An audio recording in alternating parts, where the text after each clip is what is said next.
Hello. Hi everyone. We'll start in 1 minute. Will Some more people are yet to join, so we'll start at 2:32 sharp.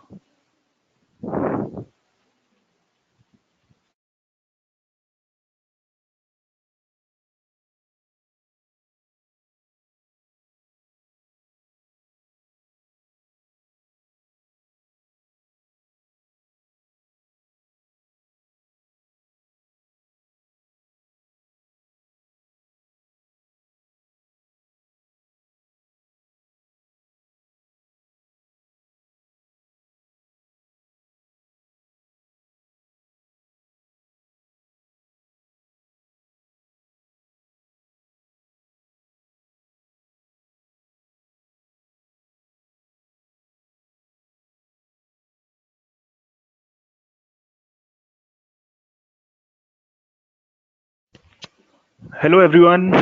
We'll start. Many people have already joined, and rest can join meanwhile I start. Welcome to today's webinar on Amazon Cloud.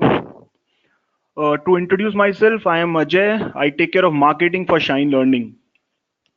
So if I brief you about Shine, we'll move to the next slide. So Shine was basically launched by Hindustan Times and its parent company, that is Shine.com. So we have a lot of other businesses also. If I talk about the legacy, we are into Hindustan Times newspaper, that is print. There are radio channels as well, Fever 104, DesiMartini.com, and the online presence of Shine is there in as HindustanTimes.com, Live Mint, and the second most India's largest job portal, that is Shine.com, and now the Shine Learning, that is the education portal, which has more than 800 plus courses on the website. So moving on to the next slide, apart from the heritage, so Shine Learning. So this is, as I mentioned earlier, this is India's largest professional courses and career skills portal. So it not only offers the bouquet of courses for education, but also narrows down the gap for the consumer in searching for a job role. So this was launched by Shine.com, which is India's largest leading job portals, and it offers one of a kind. It is basically a platform that equips users with skills and also helps them find a job. So if I talk about the courses, those are hosted on Shine Learning. Those includes all the top-notch courses, which includes DevOps, cloud, data science, all the IT courses, then finance courses, management, marketing. So there are more than 800 plus courses right now on the portal, and it also not only the courses, it also offers the services which a person needs on a daily basis. Those includes the resume services, LinkedIn profile summary. So this keeping everything in mind, Shine Learning has launched this website, and the vision is to only upskill the Indian talent pool to adapt to the changing job market. So, without any delay, I will hand it over to Mr. Rohan, who is the speaker of the day and who will be taking you through the entire session. I hope you have a very nice session today. Mr. Rohan, all yours. Thank you so much, Ajay. Thank you so much for the wonderful introduction.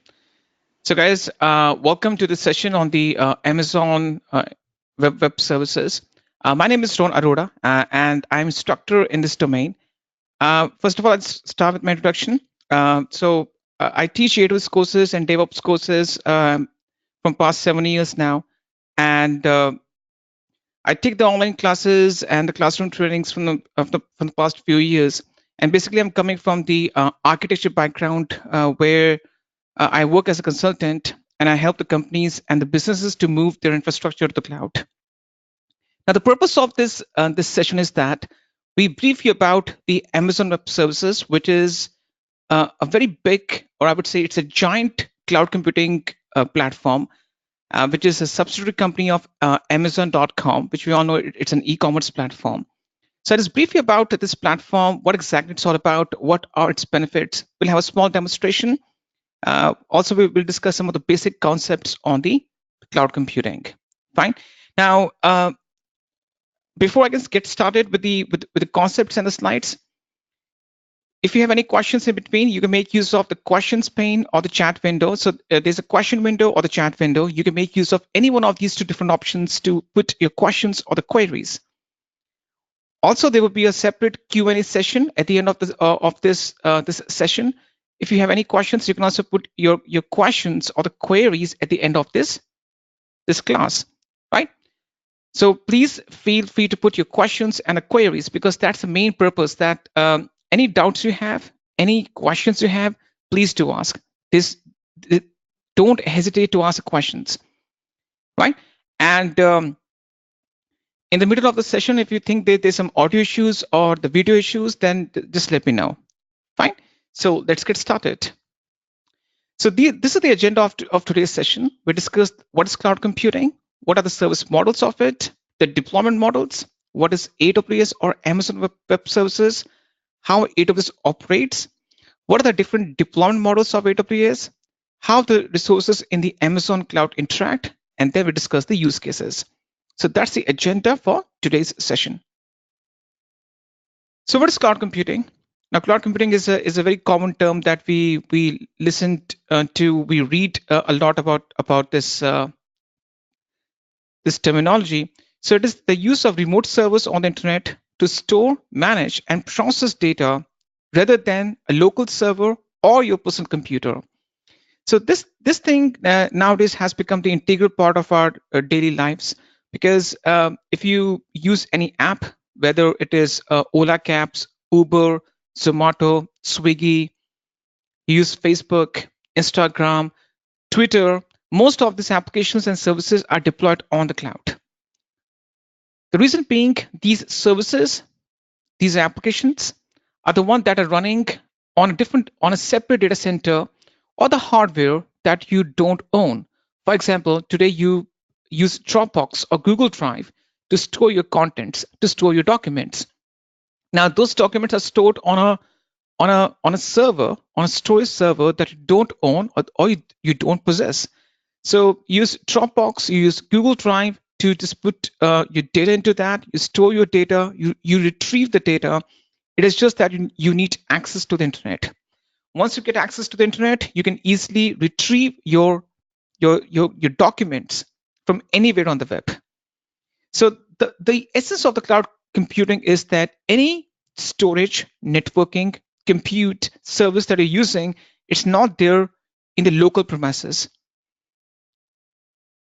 Now, these are the three different service models that we discuss one by one: IaaS, PaaS, and SaaS. So start with the IaaS. It stands for Infrastructure as a Service.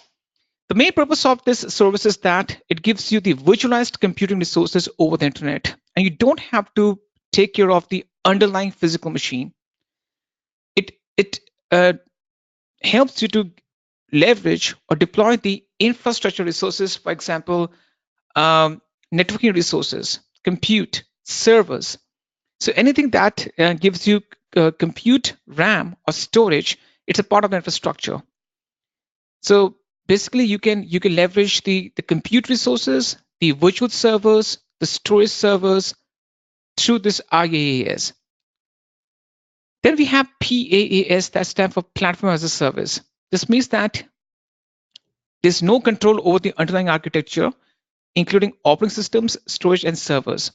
This is basically used for the developers or the programmers who just want to deploy the services and or test their applications, and they want a platform. So the PaaS, or the Platform as a Service, will give a platform to your developers so that the developers can quickly deploy and test their applications. So instead of testing the applications on the local servers or the local machines, The cloud computing platform will give them a platform as a service upon which they can start just programming or creating and testing the application and services. For example, if I talk about the Amazon Web Services, we make use of the Elastic Beanstalk as a service. I'll show you the dashboard later on. And in the Google, we make use of the Google Cloud Engine or the Google Cloud platform to make use of the PaaS, software as a service. This means that your cloud provider leases the application softwares which are owned by them to its client.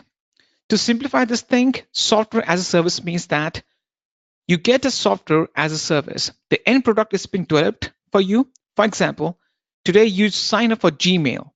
Now you use Gmail as a software as a service. So the thing is that you use Gmail. So for example, you download Gmail app on your iPhone or the Android phone. You use that app to send or receive the emails, right? Because Gmail email client is the end product for you. You don't have to be concerned about the email servers running behind the scenes because those are being managed and owned by Google, right? For example, you store something in the Dropbox. Now, Dropbox is a software as a service. They give you a storage service as a software, and you don't have to be concerned about that what's running behind the scenes. So you use the applications like Ola Cabs, Uber, Zomato, Swiggy, whatever applications you're using nowadays. These are software as a service, and you don't have to be concerned about that. What are the servers and services running behind the scenes? Fine. So these are three different service models that are being given to you by the cloud computing provider. Okay, so we'll discuss. So guys, any questions you have, please do ask me. Fine. You can make use of the question window or the chat window to put your questions. So I'll start with the deployment models. This means that how exactly you leverage the cloud computing platform to deploy your services and applications upon.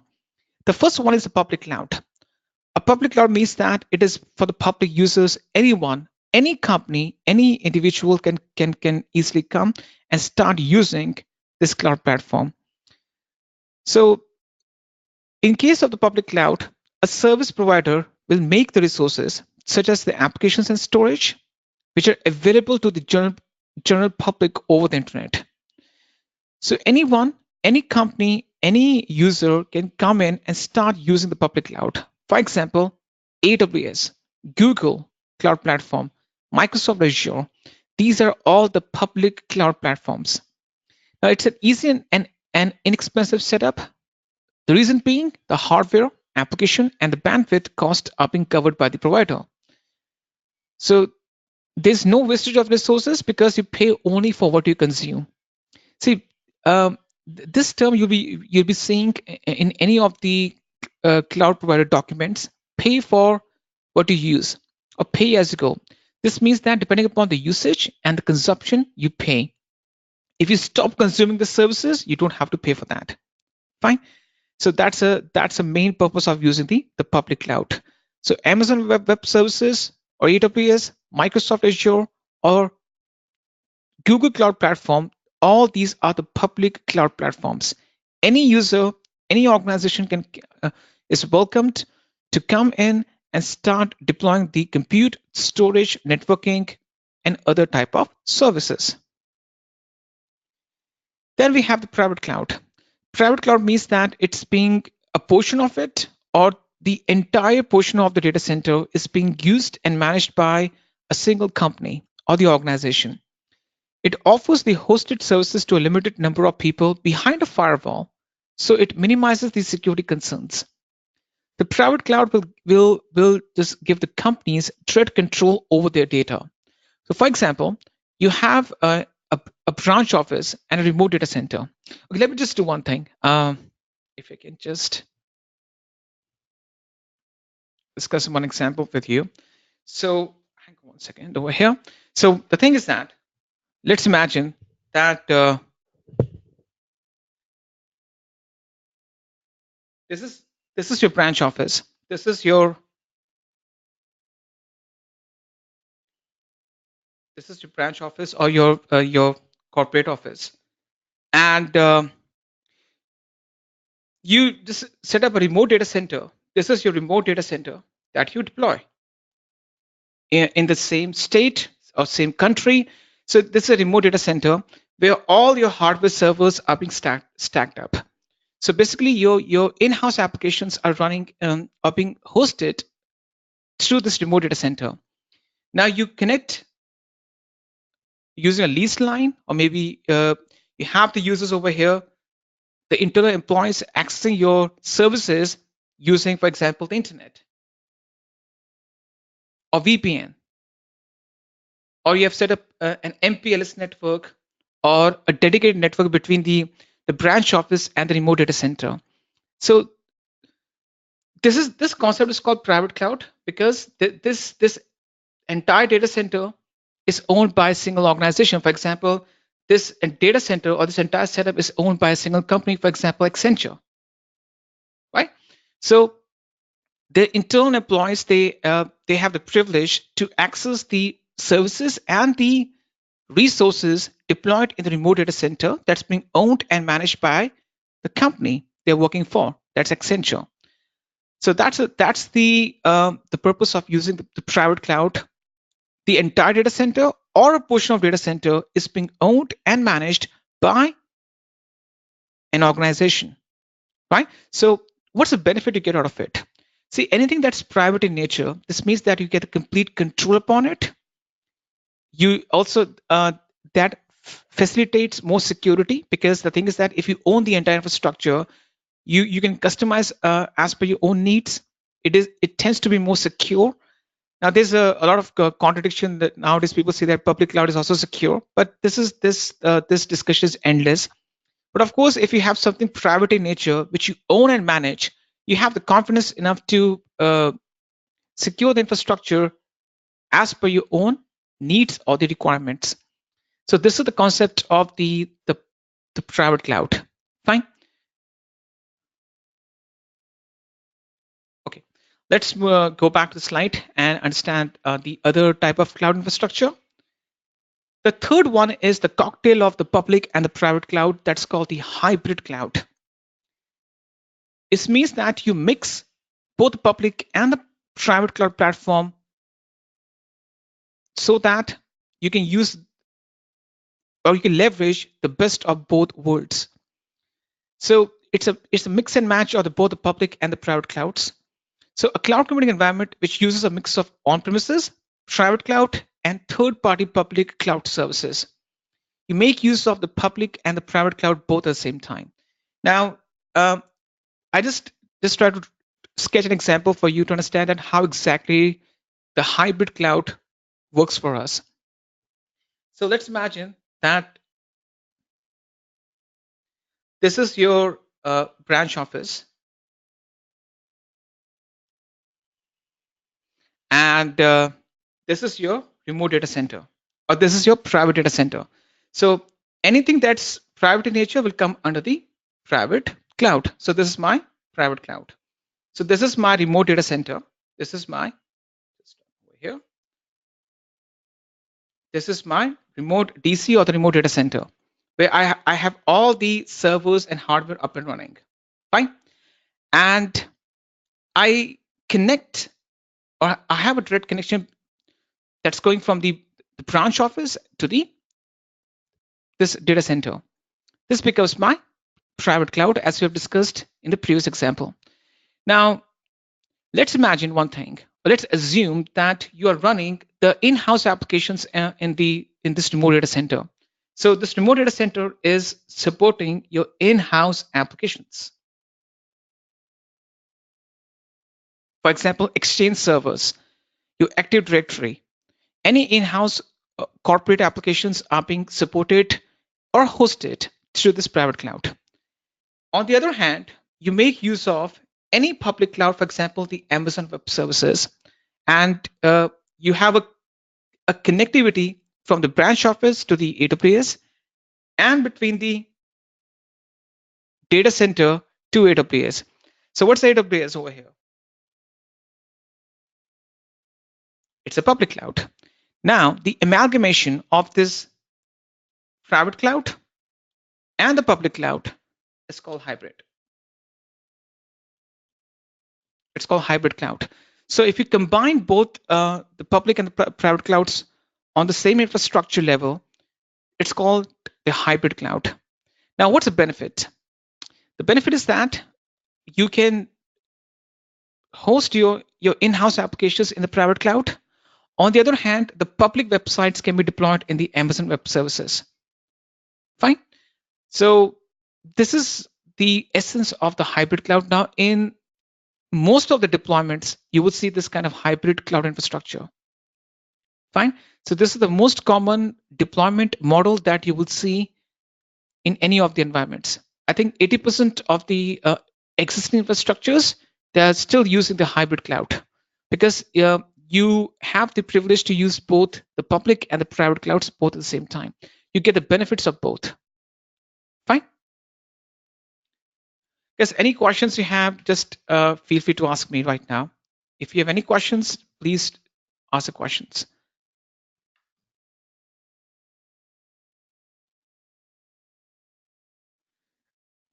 So after we have discussed some of the basics of the cloud computing, let's understand what is AWS or the Amazon Web Services.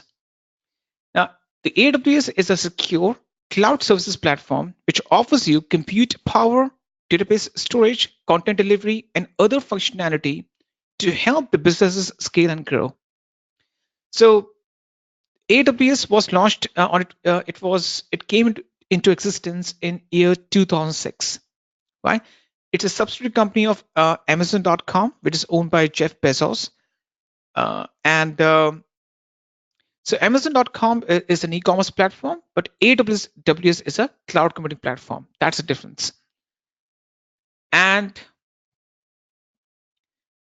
AWS uses all the service models, public, private cloud, and the hybrid cloud. I've given you the example. You can use in any one of the ways. Of course, this is not the private cloud. This thing is very important. AWS is not a private cloud because in case of the private cloud, you own the data center or a portion of it. But that's not the case with the AWS or any of the cloud providers. So yes, two different service models will implement over here, the public cloud and the hybrid cloud. Right? Now, these are the same deployment models that we have discussed once we discuss the basic concepts. Now we'll see that how exactly they are applicable to AWS. Fine, just give me 1 second over here. I think we have some questions coming in. So Naveen saying, what are the examples of private and the hybrid cloud? So Naveen, for example, I sketched the example for you, but let me just reiterate. If your company has their own hardware deployed, or have their own data center somewhere, or some rack space, and you deploy the services and applications upon that private data center that you own and manage, that's a private cloud. So the company that you're working right now, your company may be using their own data center or the hardware. So that's a private cloud because your company owns and manages the hardware or the facilities that support that hardware. Fine. So that's a private cloud. Hybrid means that, for example, I've given the example right now that you can use the private cloud to use your in-house applications. On the other hand, you can make use of the public cloud to deploy your web applications or the public websites. So in the private cloud, you can run your Exchange servers, your Active Directory, your in-house tools that your employees use. And on the public cloud, you can deploy some websites that are public in nature, that's open to all the users on the internet. So in that case, it becomes the hybrid cloud. Right?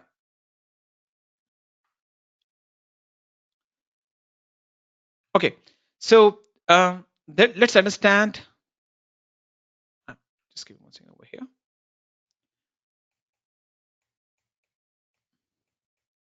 Okay, so let's see that how exactly these deployment models they fit into the picture, how they implement to the Amazon Web Services. So AWS is an IaaS or infrastructure as a service. The reason being, it gives you the infrastructure in the form of its services. For example, EC2. Now, EC2 is a compute service through which, it's a virtual machine. So, what's an EC2 or what's an EC2 service? Let me just discuss with you because I also show you the how the AWS management console looks like. So, for example, if this is my cloud infrastructure, this is my AWS cloud, and this is my virtual machine. This virtual machine is called an EC2 instance. This virtual machine is called it is referred to as an EC2 instance. Now, this will give you some amount of RAM. For example, it has 1 gig of RAM. For example, it has, let's suppose, 100 gig of storage, or it has one virtual CPU. So it gives you some computing resources in the form of virtual machines, right? So an EC2 instance is necessarily a virtual machine that you run in the confinement of the Amazon Web Services cloud, right? So since you get some computing, some RAM, some storage, some CPUs, this comes under the IaaS, that is infrastructure as a service, fine. Okay, let me show you one thing. Let me just open my management console. Just give me a few seconds over here. Now, right now, I'm just trying to sign into the AWS Management Console. It's a web page through which you can perform the lab sessions, and also you can leverage the services in the cloud, in the AWS cloud. So I'm just signing in right now. You can sign up for free of cost. You can make use of a free tier account. So this page is called the AWS Management Console. Now, if you scroll down, let me show you this thing. I go to all services over here, and this is the EC2 under the compute service, right? So from here, I can launch my EC2 instances in the AWS cloud. Fine. So from here, I can leverage my IaaS or infrastructure as a service. Fine. Okay. Then we have PaaS, platform as a service, which focuses upon the deployment and the management of your applications. This mainly targets the developers because the developers need some platform upon which they can develop and test their applications and the softwares. So in the AWS, we make use of the Elastic Beanstalk. Let me show you. So under the compute section, under the services, we have this Elastic Beanstalk, which comes under the category of PaaS or platform as a service. Fine. Then we have SaaS, software as a service. If you talk about the AWS, we make use of a marketplace from where we can buy or we can discover or we can go for some softwares or some products. Okay, there's a marketplace. For example, you want to deploy a Palo Alto firewall or an F5 load balancer or some kind of firewalls that is not linked with AWS, but AWS has a marketplace from where you can buy these products and use in the cloud. Let me show you. So if I just go to the there's a website that is aws.amazon.com/marketplace. So in this marketplace, you can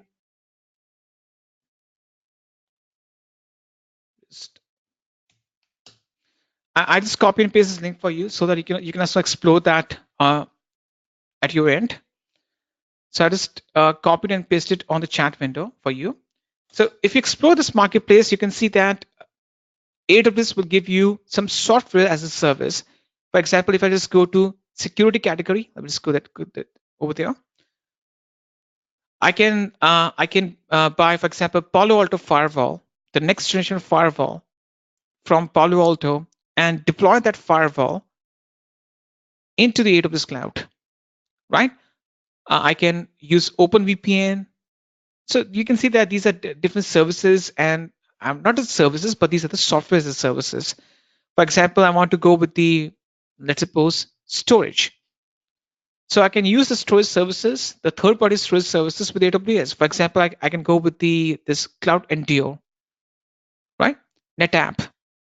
So I can integrate my AWS with some third-party vendors by using this softwares as a service, right? Now, how do the services interact in the Amazon cloud? Basically, what happens is that all the services are being clustered in a VPC that stands for Virtual Private Cloud. See, VPC is one of the major components over here. Let me show you that how that service looks like. So if I just go to the management console, under the networking and content delivery, we have this VPC that stands for Virtual Private Cloud. So it is a kind of, you can say, it's a clustering of the resources in a virtual data center. In a virtual data center, fine.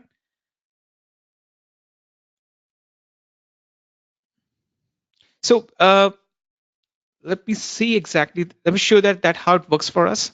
So how this VPC works for us, let's discuss that. See, it's very important that you understand the essence of it, because VPC is one of the most important topics in this curriculum. So if you talk about the VPC, that stands for Virtual Private Cloud. It is called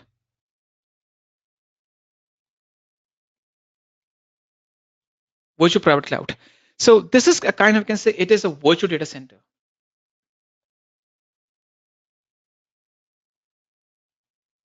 It's a virtual data center. Now, how it works for us. So basically what you do is that you have to pick a region. So let me show you that, how exactly that looks like. On this management console at the top right-hand corners, these are the 16 regions at your disposal, 16 or 17.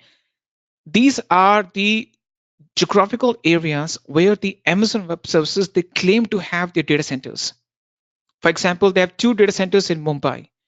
They have 3 data centers in Singapore. They have 3 data centers in Northern California. They have 6 data centers in North Virginia. They have 2 data centers in Paris. So the thing is that each of the region is a geographical location where they claim to have the presence over there. Okay, they have the data centers located in that particular region or a piece of land.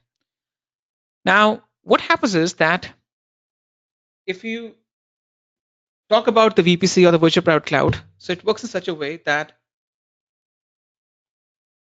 let's suppose this is my VPC, this is my virtual private cloud, which I have deployed in Mumbai, right? Because Mumbai is my region. Now, in this virtual private cloud, we create different subnets. First of all, we have to allocate a block of private IP to it. For example, I assign it as 10.0.0.0/16. Right? This is the entire IP address block that I've assigned to it. Now, in this VPC, I just create and I provision some subnets. For example,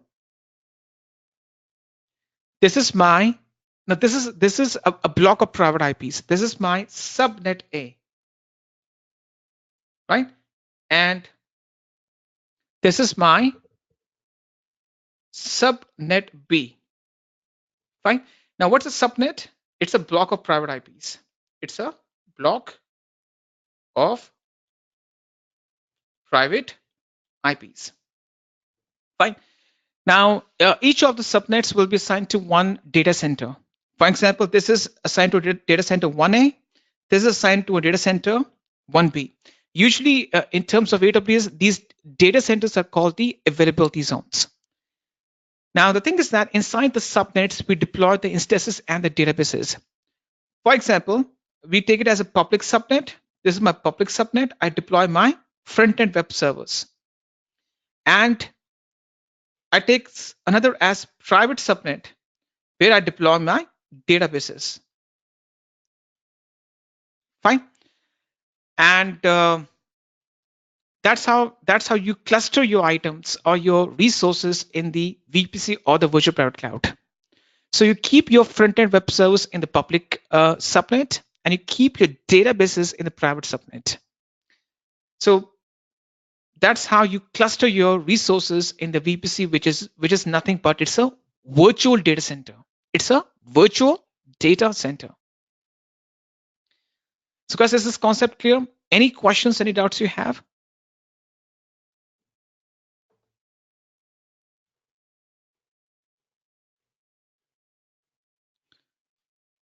I hope I'm not going too fast or too slow. So Praful, Abhishek, Amit, Anurag, Ashok, Bharat, Chandramohan, Darshan, Deepak, Gauri, Jagdish, Cheti, Jivesh, Jitendra, Kapil. Any questions you have, Mohammed, Mohit, Nizam, Omkar? Any questions, guys, you have, just let me know. Raju. Okay, Anurag has saying, can you please tell me more about VPC? Okay, so Anurag, why you need the VPC? The reason being, the purpose of having the VPC is that AWS is a public cloud. AWS is a public cloud. Now, the thing is that we, if you if you start deploying the services on a public cloud, there are some security concerns. You may be concerned about the security. Reason being because even your competitor is using AWS. Now, you want a complete isolation. You want a complete isolation. So VPC, so what happens is this VPC, it's completely isolated. It is completely isolated. This means that if this is your VPC, this belongs to you. It will not interact with any other VPC that may belong to your competitor or any other company. So basically what you do is that you cluster the resources which is private to you. You manage it on as per your own needs or the requirements. So it's a virtual data center that gives you more confidence about that how you have to structure the entire architecture. Fine.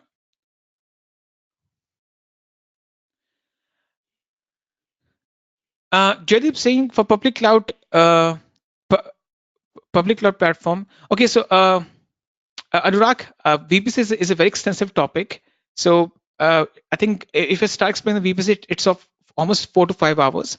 But I hope that this gives you some basic insight about this concept. Still, if you have some questions, please do let me know. So Jaideep is saying for the public cloud, public IP will be given by Amazon, or we can use our own public IP. You have both options. Either you can make use of the public IPs given to you by Amazon, or you, as per the latest update, you can also bring your own IPs. You can do that. So, Praful saying if I have single which need to advertise through private subnet, public private. Okay, so Praful, if you have only one subnet, then you need to advertise your public subnet, not the private. Srinivas is saying, how is the redundancy or the DR achieved? For example, how can we recover if the subnet goes off? Srinivas, subnet never goes off, but the servers they do.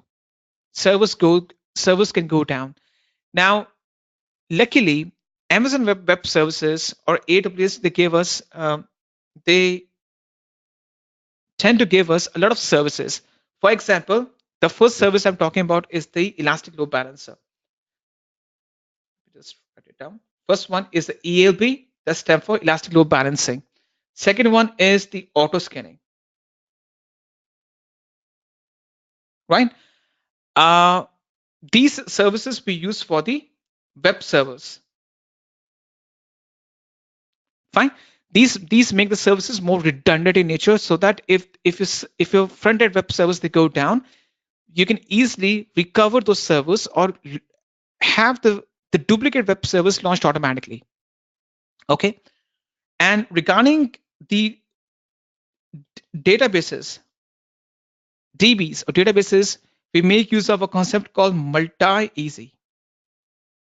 okay, where it also makes your database more redundant in nature, right?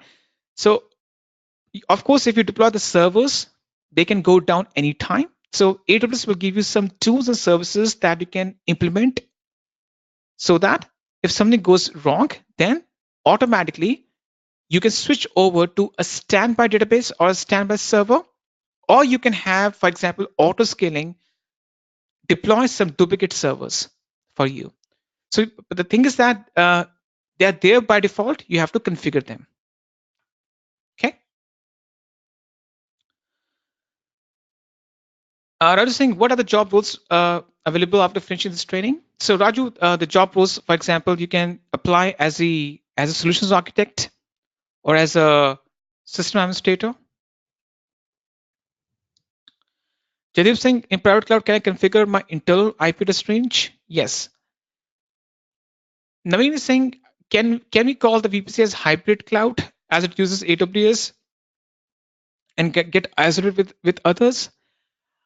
No, Naveen. VPC is a private cloud. The reason being, in the hybrid cloud, you also use a public cloud, but VPC is a private cloud, which is a kind of a virtual data center that you deploy on the AWS.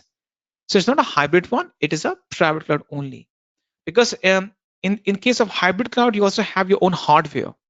Over here, one thing that you have to focus upon is that there's no hardware that we own. Praful saying, what if I want to get access to both public and private resources? So Praful, the thing is that if you own, so the thing is that you as the owner of the AWS account, you can get access to both the resources, public and private. For example, today you sign up for AWS, you deploy public and private resources, you can access both. But the public resources are exposed to the end users, only the public resources, right? Shoaib saying, is a backup available on the same time if it goes down? Absolutely, Shoaib.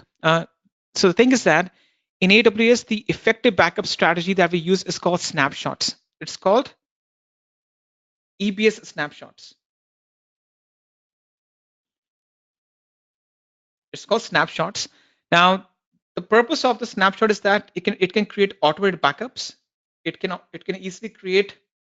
It's called EBS snapshots. So this is the backup strategy that we use. So if your services go down, you can automate your backup creation using this concept called EBS snapshots. You can very well do that. Fine. But yes, of course, as any other service, you have to be aware of the process to initiate it.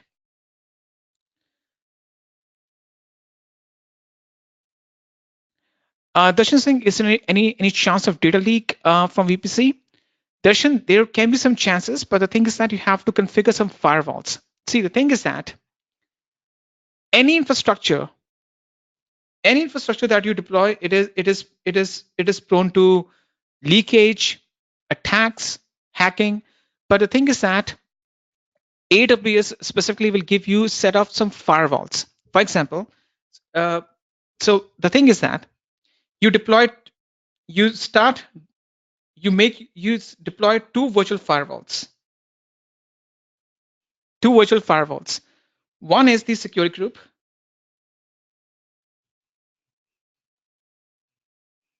that you apply at the server level.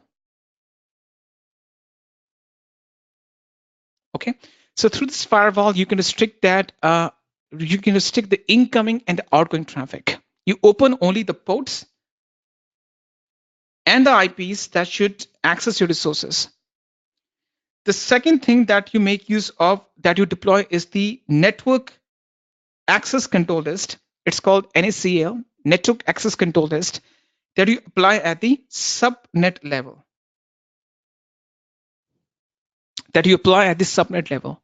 So two virtual firewalls you use: security group at the server level, network access control list at the subnet level. Fine. If you use these two different virtual firewalls properly, you configure it properly, then there's no chance of data leakage or any kind of threat to your data or the services. Okay. Guys, any more questions? I'll be more than happy to answer those questions right now. Okay. So Jaydeep is saying, is there a tool available for the migration, for P2V migration? Yes. So Jaydeep, we have multiple tools available for the migration from the on-premises to the AWS. For example, we have import export, Snowball, VM import export. So AWS will give, or there's one more service called DMS, Database Migration Services. Let me show you that right now, because yes, of course, migration is also is an important part. So these tools that you can see under migration and transfer will help you to perform the migration from on-premises to the cloud or vice versa. Fine.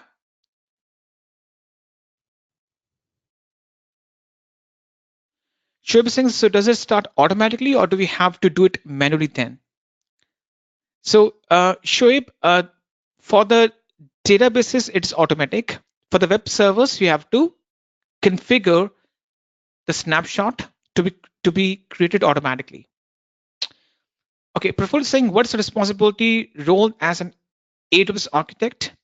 Share some example of design and troubleshooting. What project want to see? Okay, so Praful, the role of architect is very diverse in nature, starting from designing, planning, budgeting, deploying, implementation. You have to do everything. So you have to start from the planning, designing the infrastructure, implementation, and deployment. Right. So the role of architecture is very diverse in nature, and it all depends upon from company to company, organization to organization, that what kind of skill sets they expect from you. And the thing is that troubleshooting, yes, of course, you will also do some troubleshooting, but most of the troubleshooting is been done by the backend team. JDB is saying, if at any point of time I want to discontinue the AWS services, is there any option for B2B transfer in our data center? Yes, Jaydeep. The migration tools I've shown you, they work in both the ways, either from your data center to the cloud or from cloud to data center. These migration tools will help you to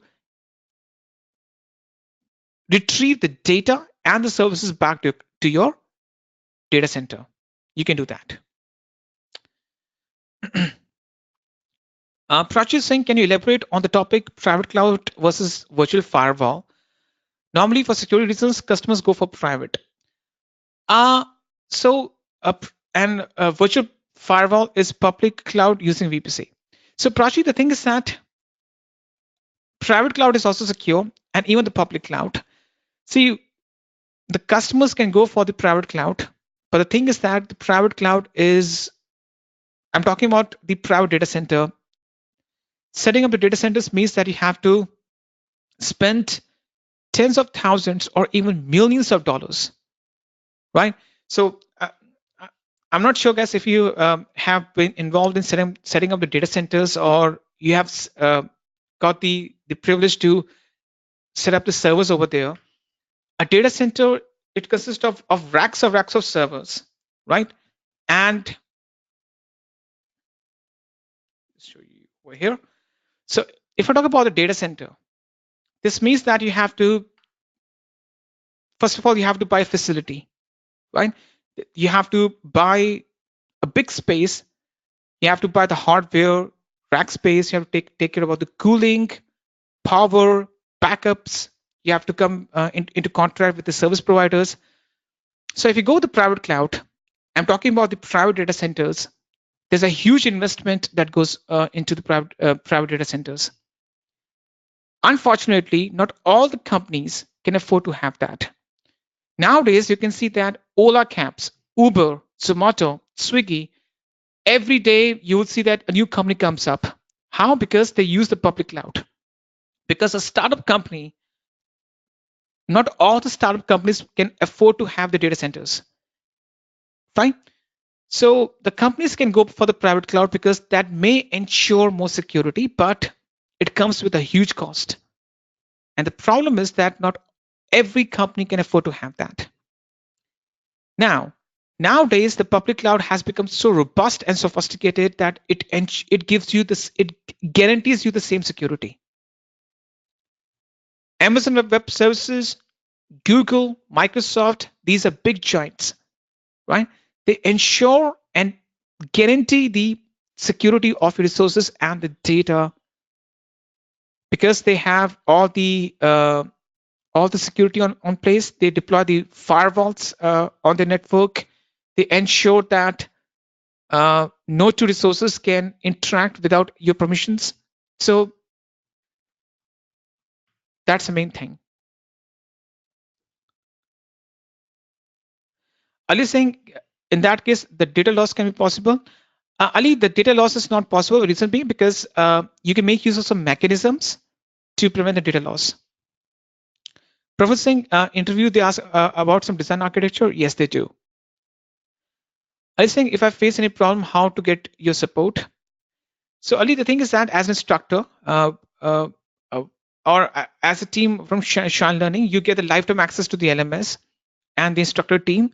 Anytime if you want to get the support, we are there for you. Fine. So Praj is saying, if it is so secure, then why customers go for private? Mainly what reasons in current situations? So Praj, the thing is that the trend is changing now. The customers are not going for private, they're going for public. It's a reverse trend. They're going from private to the public. Instead of setting up the data centers on their own, they mainly want to go for the public cloud because public cloud is more cheaper and cost effective as compared to private cloud. So even big companies like General Electric, GE is also moving from private to the public cloud, right? Now, some customers go for the private. There are multiple reasons. First reason is that they have enough money. They have millions of dollars to spend. And second thing is that maybe due to some compliance reasons, they have to set up the data centers. But as I said before, the trend is the public cloud. The companies are shutting down their private data centers and moving to the public cloud platform. Jaydeep is saying, is there any option to take in the house level data backup like data backups of AWS? Yes, you can do that. Ali, regarding the data loss,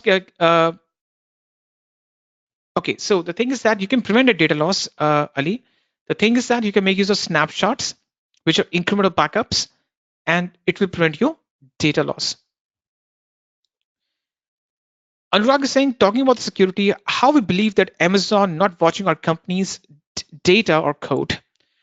That's a very good question, Anurag. So Anurag, the thing is that AWS, they follow something called corporate segregation. Corporate segregation means that they keep their infrastructure separate from your infrastructure. So that concept is called, let me just write it down. That's called corporate segregation. First of all, they keep the Amazon.com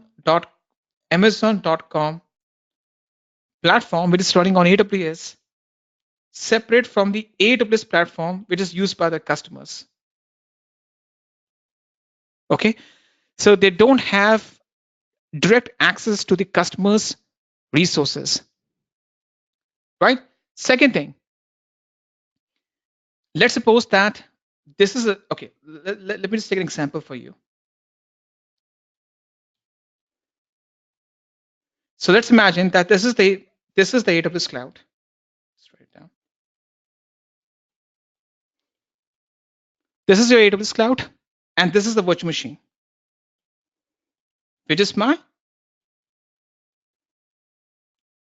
EC2 instance, right? Now, the thing is that they have access up to the EC2 instance, but what operating system, what applications, what services you're running upon this server, AWS, they don't have access to it. This is only accessed by the customers. So what I want to say is that If you deploy some servers, AWS will have access to the server's resources. What do you deploy upon the servers?